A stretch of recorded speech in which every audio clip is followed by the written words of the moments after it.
हैं वो है नीरज सर।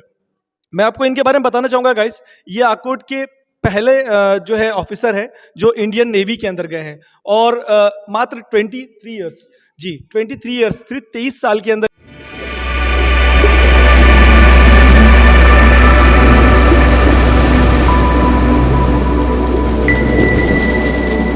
गलती से अगर नए हो तो सब्सक्राइब करो, वो जो लाल वाला बटन है उस पर अपने जीजा जी फेंक के मारो या फूफा जी, मुझे नहीं पता, बस क्लिक हो जाना चाहिए। Hi guys, this is Ali. मैं आपको स्वागत करता हूं मेरे YouTube channel Ali sir vlog में। तो जिस तरीके से आप जानते हैं कि हम लोग कोर्ट से जुड़ी हुई कई सारी न्यूज़ेस हमारे चैनल पे लाते रहते हैं और आपको वो पसंद भी आती है। एक चीज़ मैं आपको बताना चाहूँगा गाइस, आजकल के ज़माने के हिसाब से यंगस्टर्स के लिए एक मोटिवेशन का एक बहुत बड़ा स्रोत इसको बोल सकते हो, एक सेंटर जिसको बोल सकते हो, वो चीज़ मुझे यहाँ पर पता चली है। हमारे लिए बहुत प्राउड की बात है कि हम उस शहर में रहते हैं, उस गांव में रहते हैं जहां का बच्चा जो है इंडियन फोर्स का एक हिस्सा है, नेवी फोर्स का एक हिस्सा है। हर माँ का हर बोल सकते हो कि फादर का एक सपना होता है कि उसके बच्चे ने देश के लिए कुछ करना चाहिए। तो ज़रूरी नहीं है गाइस कि आपको फोर्स में ही जाना चाहे। आप अगर ऑफिसर्स नहीं भी बन पाए तो भी आप सिविलिजन के तौर पर भी एक एज अ सिविल भी अपने देश के लिए बहुत ज़्यादा योगदान कर सकते हैं। तो मैं तो कुछ इसके बारे में ज़्यादा जानता नहीं हूँ। हमारे साथ एक सर मौजूद हैं, इनसे हम बात करेंगे, इनके डेजिग्नेशन के बारे में बात करेंगे, इनके किस तरीके के इनकी चीज़ें होती है इसके बारे में बात करेंगे। आपके कई सारे सवालात होंगे, आपके सवालात मुझे आप कमेंट में बता सकते हैं कि मेरे सवाल के अलावा आप और क्या सवाल करना चाहते हैं। तो अगली बार इंशाल्लाह जब इनसे मुलाकात होगी हमारी, तो हम तब भी इनसे उस बचे हुए सवालों के भी जवाब ज़रूर लेंगे। तो चलिए बढ़ते हैं आगे, आते हैं हमारे पॉइंट की तरफ। हमारे साथ जो मौजूद हैं वो है नीरज सर। मैं आपको इनके बारे में बताना चाहूँगा गाइस, ये आर्कॉट के पहले जो है ऑफिसर है जो इंडियन नेवी के अंदर गए हैं और मात्र 23 इयर्स, जी 23 इयर्स, सिर्फ 23 साल के अंदर ये वहाँ पर रिक्रूट हुए हैं। ये बहुत बड़ी बात है। हर बंदा, मैं खुद जेडी में था, मैंने खुद शिवाजी स्कूल से जो है जेडी कवर किया है। तो जब आप 8वीं के अंदर एनसीसी ज्वाइन करते हो, एक जिसको मैंने आपको पहले बताया था कि वर्दी की जो एक गर्मी होती है, एक पावर जो होता है वो एक अलग ही होता है। मगर आज हम रियल ऑफिसर को यहाँ पर देख रहे हैं। मेरे लिए तो ये फर्स्ट मतलब है और मैं उनसे क्या सवाल करूँ ये मेरे लिए एक सवाल बन गया है। खैर मैं कोशिश करता हूँ मेरे साइड से कि मैं उससे कुछ सवाल कर सकूँ। सबसे पहले उनका इंट्रोडक्शन लेंगे, उनके बारे में जानेंगे, उनकी फैमिली के बारे में जानेंगे। ठीक है, तो चलिए चलते हैं, सर से सवाल करते हैं। सर सबसे पहले आपका introduction. Thank you sir. So I am sub lieutenant Neeraj Sandeep Bobde. Thank you sir. I am Sub Lieutenant Neeraj Sandeep Bobde, and I have just now commissioned from Indian Naval Academy Izimala as a Sub Lieutenant. And regarding my introduction, I have completed my 10th standard from St. Paul's Academy Akot, my 12th from Sri Chaitanya Techno School Vijayawada, and my engineering from Dr. Babasaheb Ambedkar Technological University Lonere. After that, I have done my NCC C-Cert. And I was a senior under officer in that, and after completing my engineering I came to this force. तो माशाल्लाह, मैं in short में आपको बताना चाहूँगा guys, जो भी मेरे रूरल एरिया के व्यूवर्स हैं उनके लिए बताऊँ तो इन्होंने अपना सी-सर्ट जो है वो अकोट से ही कंप्लीट किया। उसके बाद उन्होंने आगे की ट्रेनिंग की और अभी वो यहाँ पर है और इस पोस्ट पर है। इनके बारे में और इन्फॉर्मेशन अगर आपको चाहिए तो इंशाल्लाह मैं डिस्क्रिप्शन में डाल दूंगा, इनके नाम वगैरह के बारे में और ये किस तरीके से इन्होंने ट्रेनिंग वगैरह की थी इसके बारे में भी इनसे जानेंगे। सबसे पहले नीरज सर, मेरा आपसे सवाल रहेगा, क्योंकि जो बच्चा मतलब 8 के अंदर एनसीसी ज्वाइन करता है, क्या आपका स्टार्टिंग से ही एज अ नेवी का ही मतलब माइंड सेट था या कोई और फोर्स में भी जाना चाहते थे आप? सर जैसे आपने बोला कि 8 में एनसीसी ज्वाइन करते हैं जूनियर डिवीजन में, तो मैंने 8 में ज्वाइन नहीं किया था। मैंने सीनियर डिवीजन में ज्वाइन किया था इंजीनियरिंग में। जब मैं मेरे इंजीनियरिंग कॉलेज में था तब मैंने ज्वाइन किया था, और तब उसी मोटिवेशन से ज्वाइन किया था कि डिफेंस में जाना है करके। बट पर्टिकुलरली मैंने आर्मी के लिए ज्वाइन किया था। आर्मी के लिए ज्वाइन किया था मैंने कि आर्मी में ऑफिसर बनूंगा, इसलिए। फिर उसके बाद में मुझे नेवी का वगैरह पता चला, and after that I went towards navy. तो देख सकते हैं गाइस किस तरीके से सितारे बदलते हैं। आप सोचते कुछ और हो मगर भगवान ने आपके लिए प्लान कुछ और किया होता है। क्योंकि सर ने सोचा था कि मैं आर्मी के लिए जाऊंगा और मैं फील्ड पर वर्क करूंगा, मगर भगवान चाहते थे कि वो वाटर पर वर्क करें और अपने देश की जो है सेवा करें। सर आपसे मेरा सवाल ये रहेगा कि जैसे कि देखा जाता है नॉर्मली कि navy it's a too tough, you know, कि कंपेयर टू बोल सकते हो आप आर्मी या फिर एयरफोर्स। क्या ये सही है कि इस तरह के रूमर्स होते हैं कि नेवी ज़्यादा टफ होती है? Sir it is not like navy is tough, तीनों फोर्सेस अपने अपने लेवल पे टफ है. जस्ट द थिंग इज़ कि on land man is made for land, कि हम ज़मीन पे काम करने के लिए तैयार हुए हैं. तो थोड़ा जब पानी में काम करते तो मुश्किलें थोड़ी अलग रहती है. So according to that, but it's not like navy is tough and army is not और air force is not, they are all equal at their level. Neeraj sir, आप मुझे बताइए कि जिस तरीके से आपने इसको ज्वाइन किया, तो मतलब नेवी आपने जब ज्वाइन किया, आपको अपॉइंटमेंट कितने तारीख, मतलब कौन से तारीख को पहुंचा था, उसके बाद आपकी ट्रेनिंग किस तरीके से रही, और अभी आप अपने आप को कैसे फील करते हो, मतलब आप एज अ ऑफिसर हो गए हो, तो ऑफिसर वाली लाइफ में और एज अ कैडेट वाली लाइफ में आपको क्या चेंजेस नजर आते हैं? ट्रेनिंग मेरी शुरू हुई थी 6 फेब 2022 को. उसके बाद में मैं एकेडमी गया था. And regarding the life as an cadet and as an officer, it is totally different. As an cadet you need to obey all the things and you need to work on that, but as an officer you need to give commands that other should obey. So वो एक difference है. और as an officer respect बहुत है, बहुत ज़्यादा है. अच्छा, मेरा एक सवाल रहेगा सर आपसे, कि मैं आपसे जानना चाहूँगा कि आप आने वाले बच्चों को, जो बच्चे एनसीसी कर रहे हैं, आपने बताया कि आपने सीनियर डिवीज़न से किया है, मैं आपसे जानना चाहूँगा कि आप आने वाले बच्चों के लिए क्या मतलब मैसेज देना चाहते हो, कि उनके पास क्या फील्ड है उनकी, उनको नेवी के लिए क्या करना होगा, और वो नेवी को अगर ज्वाइन करना चाहते हैं तो उनको इसके लिए किस टाइप की ट्रेनिंग लेनी होगी, या कौन से आप इंस्टीट्यूशन या अकेडमी को आप रेफ़र करते हो? सो जैसे आपने बोला कि NCC, so first of all I will say that each and every individual who wants to go for defence, they should join NCC. क्योंकि एनसीसी में आप बहुत सारे कैंप्स करोगे, बहुत सारे ऑफिसर्स के साथ में मिलोगे जो आपको मोटिवेट करेंगे. After that regarding preparations institute, so मैंने मेरी एसएसबी की जो कोचिंग ली थी वो एफपा से ली थी, AFPA Nagpur, arm forces preparatory academy Nagpur. उसके अलावा भी बहुत सारे इंस्टीट्यूशंस है ऑल ओवर इंडिया में, बट मैंने वहाँ से ली थी और सर ने मुझे बहुत अच्छे से सिखाया था. Thank you. चलिए, ये तो हुई इनकी अभी ऑफिसर्स वाली बातें और इनकी प्रोफेशनल बातें. थोड़ी सी इनके लिए पर्सनल बातें भी करते हैं. हमारे साथ इनकी मम्मी है. हर बच्चा बचपन में शरारती होता है, तो क्या नीरज सर भी शरारती थे, या इस टाइप के ऐसे ही जैसे अभी हम देख रहे हैं इस टाइप के डिसिप्लिन में रहने वाले थे? नहीं, डिसिप्लिन में रहने वाला ही था, शरारती नहीं था.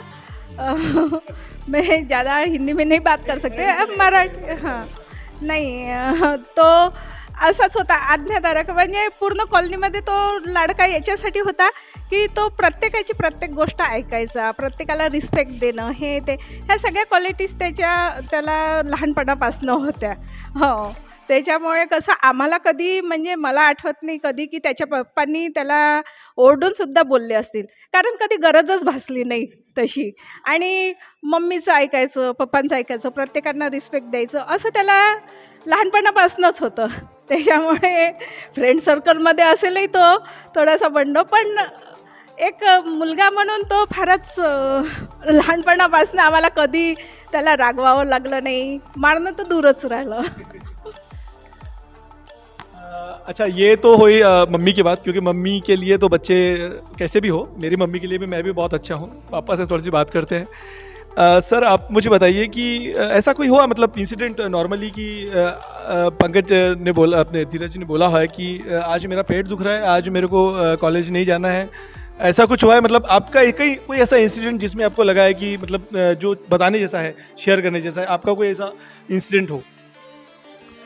नीरज के बारे में तो मैंने कभी देखा ही नहीं, क्योंकि हम लोग बचपन से उसका प्यार और मेरा प्यार जंगल था. और सांपों के बड़े हम चाहते थे, दोनों बाप बेटे. जब ये विवेक जी कोले सांप छोड़ते थे जंगल में, तो उनके साथ जाना और कुछ छोटे मोटे सांप भी पकड़ना, ये हमारी ये थी. और बाघों को देखना, ये हमारी ये थी. बाघ नहीं देखे, लेकिन बाघ देखने के लिए ऊपर झाड़ पे चढ़ के वहाँ पे रहना बचपन से हमारी थोड़ी आदत थी, दोनों की, हॉबी थी ऐसा. लेकिन बाकी कुछ नहीं उसकी शिकायत थी.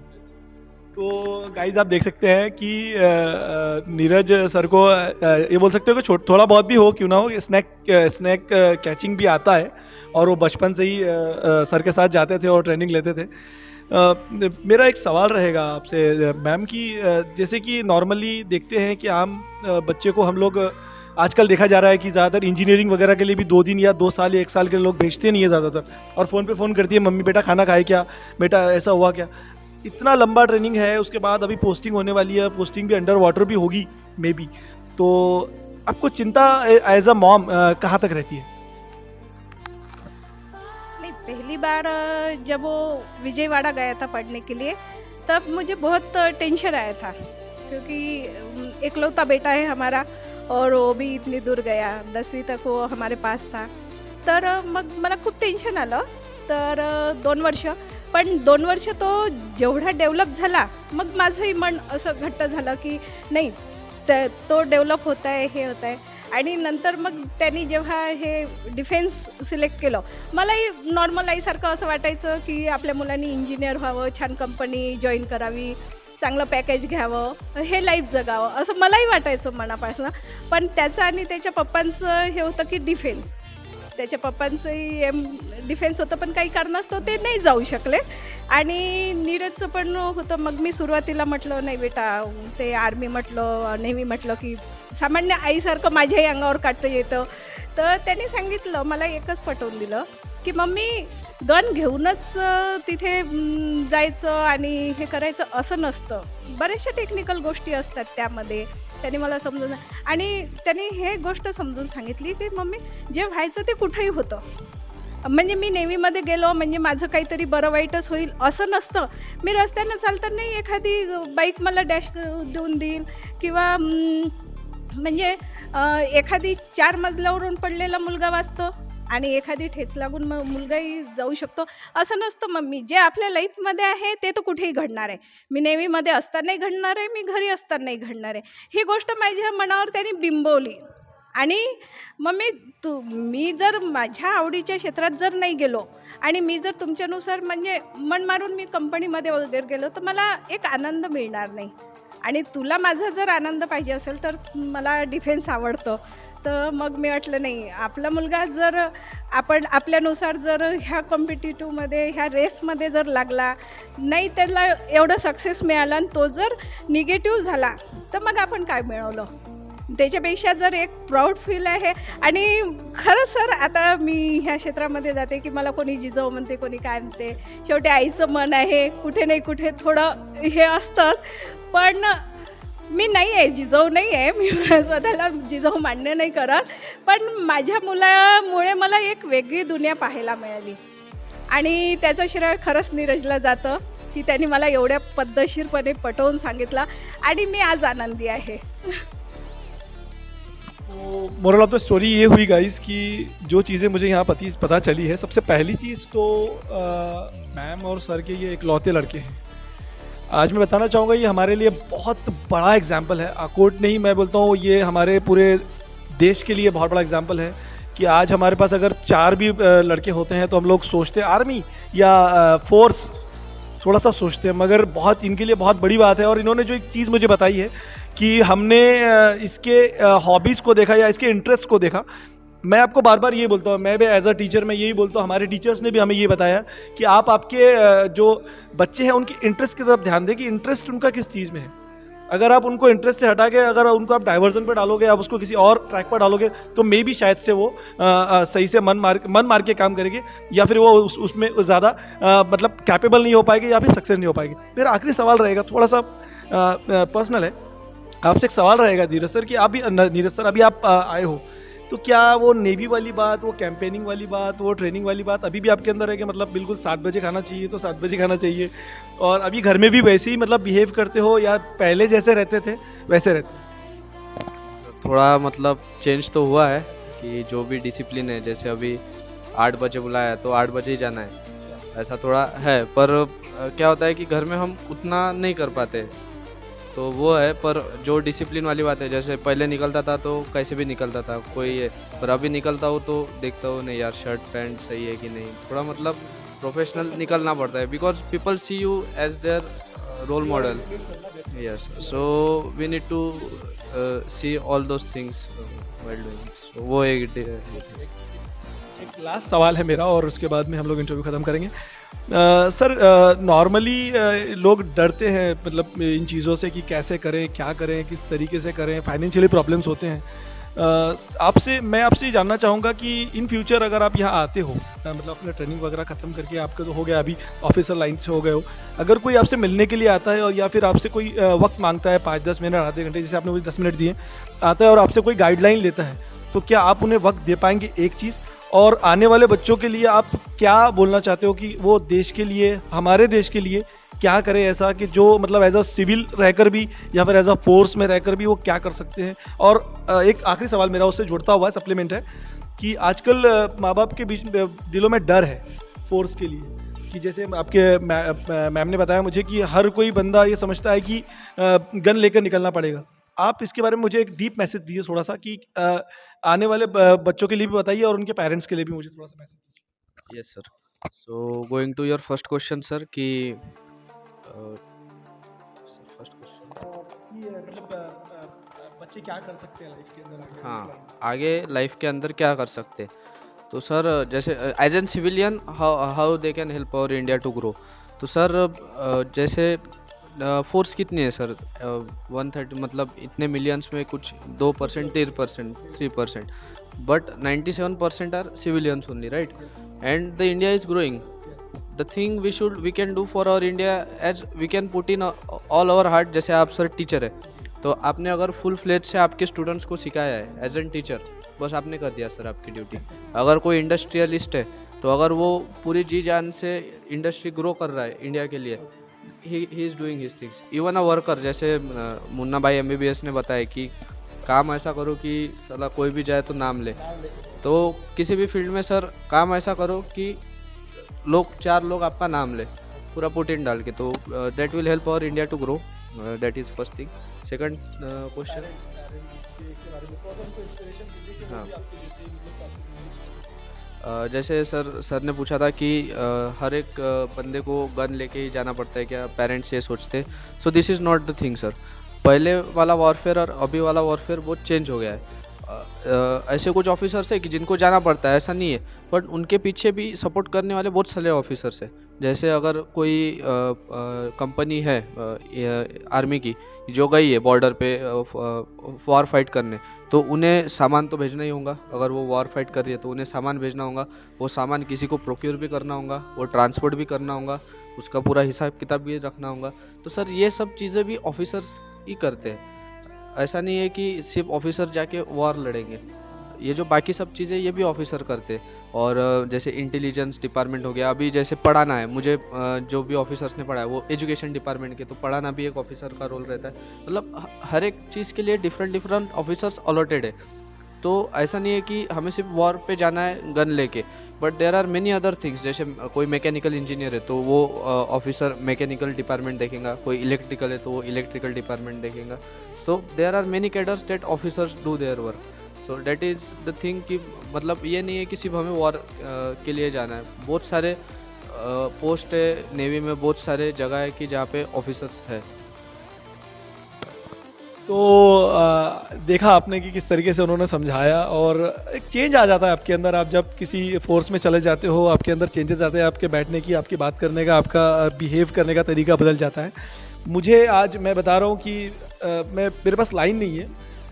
मैंने कई सारे लोगों के इंटरव्यूज़ किए, मैंने हज़ारों लोगों के बीच में जो है जाकर भी व्लॉगिंग की है, मगर अल्लाह बेहतर जानता है. मैं अभी सर के बाजू में बैठा हूँ, मगर मेरे पसीने छूट रहे हैं कि मैं उनसे कैसे बात करूँ, क्योंकि हर बंदे का एक सपना होता है अपने देश के लिए कुछ करना, और इतने रैंक वाले बंदे के साथ बैठकर बात करना बोले तो बहुत बड़ी बात है. और मेरे एज अ आकोट वासी होने के लिए मेरे लिए बहुत प्राउड की बात है. और मैं चाहूँगा कि आप इनको इंस्पिरेशन बनाएं.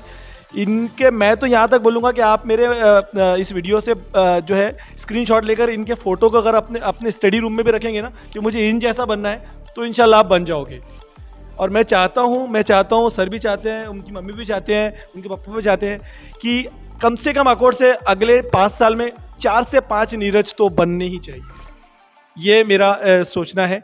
आपको ये वीडियो कैसा लगा मुझे ज़रूर बताएं. अगर ये वीडियो पसंद आता है तो इसे लाइक करें, शेयर करें, कमेंट करें. मेरे चैनल को सब्सक्राइब करना ना भूलें. तो चलिए मिलते हैं कोई नई जगह पर, कोई खास जगह पर, कुछ नया, कुछ अलग, कुछ हट के एक्सप्लोर करने के लिए. तब तक अपना ख्याल रखें, अपनों का ख्याल रखें.